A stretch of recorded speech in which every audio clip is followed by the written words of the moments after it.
The author we know as Toni Morrison is Chloe Ardelia Wofford. Born on February 18, 1931 in Lorain, Ohio, Toni is a nickname she picked up at Howard University, where she majored in English. She has frequently expressed regret that her first novel, The Bluest Eye, published in 1970, bore the name Toni Morrison. Toni was still only a nickname. She thought of herself as Chloe. After receiving a master's from Cornell, Chloe taught for 2 years at Texas Southern, before returning to Howard, where she taught for several years before accepting an editor's position at Random House. While at Howard, she married her now ex-husband, Harold Morrison, a Jamaican man and architect. They had 2 sons, Harold and Slade. Slade sadly died in 2010, at age 45. 4 years after The Bluest Eye in 1974, her novel Sula was published, and she received an Ohio Book Award and was nominated for an American Book Award. Morrison's next novel, Songs of Solomon in 1977, was a Book of the Month Club selection, only the second time for an African-American author. Critical acclaim for these early novels led to her being named Distinguished Writer by the American Academy of Arts and Letters, and the recipient of a number of awards, including her appointment to the National Council of Arts in 1980. Following the publication of Tar Baby in 1981, she was inducted into the American Academy and Institute of Arts and Letters.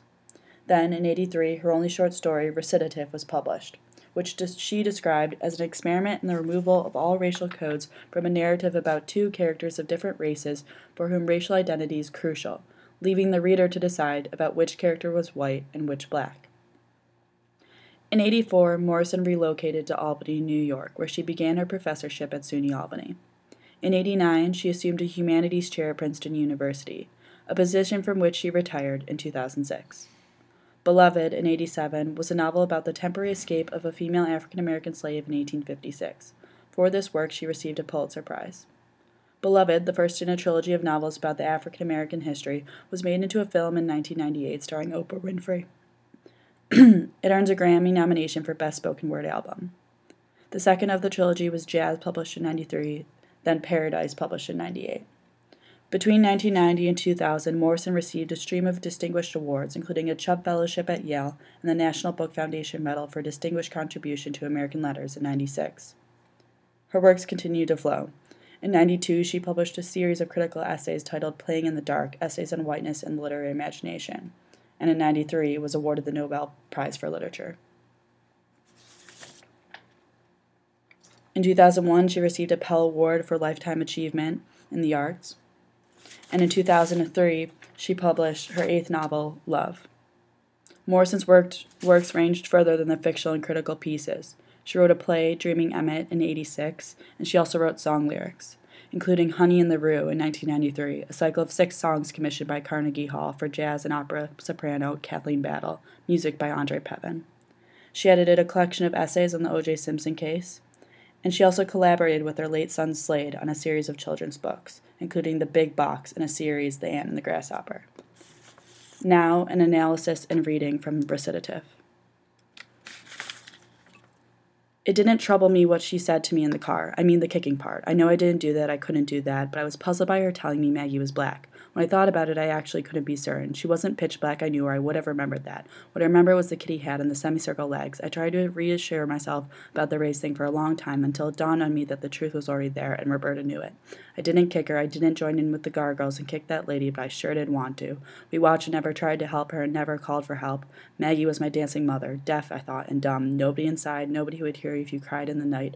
Nobody who could tell you anything important that you could use. Rocking, dancing, swaying as she walked, and when the gargoyles pushed her down and started roughhousing, I knew I wouldn't scream, couldn't, just like me, and I was glad about that.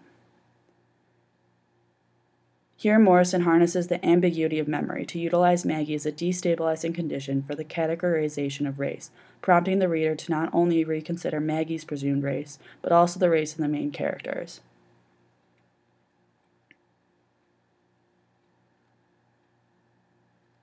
What I remember was the kitty hat and the semicircle legs. Here, like in each vignette featuring Maggie, we see disability mask wealth, physical appearance, and race. Maggie is dehumanized through the eyes of Twyla, Roberta, and the St. Bonnie's orphans, for they see only her kitty hat and deformed limbs. I didn't join in with the gargoyles and kick that lady, but I sure did want to. Twyla begins to recognize the role she played in the abuse of Maggie, the outlet and opportunity she saw in the powerlessness of the physically and societally defeated woman, revealing the comfort and advantage people may find in their subconscious notions of class, race, or physical order. Maggie was my dancing mother. Twyla's comparison of Maggie to her mother pins Maggie as a scapegoat. Although Maggie was physically and socially handicapped, she still showed up as somewhat of a parental role of Twyla, while the same cannot be said about her own mother, Mary.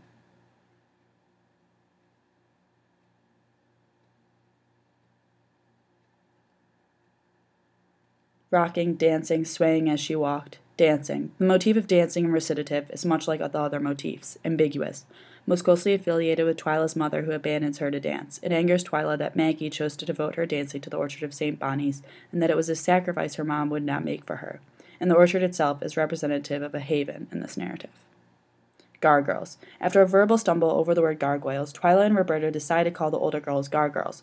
Gargoyles, recognized as grotesque stone animals perched on the back of a cornice and believed to guard a space, additionally echo the orchard, fabricating a visual of the older girls both guarding and terrorizing the space. Their ominous authority gives speculation to their worth as what Twyla calls true orphans, and potentially their race. I knew she wouldn't scream, couldn't, just like me. Twyla feels trapped, unable to let out the anger over her abandonment.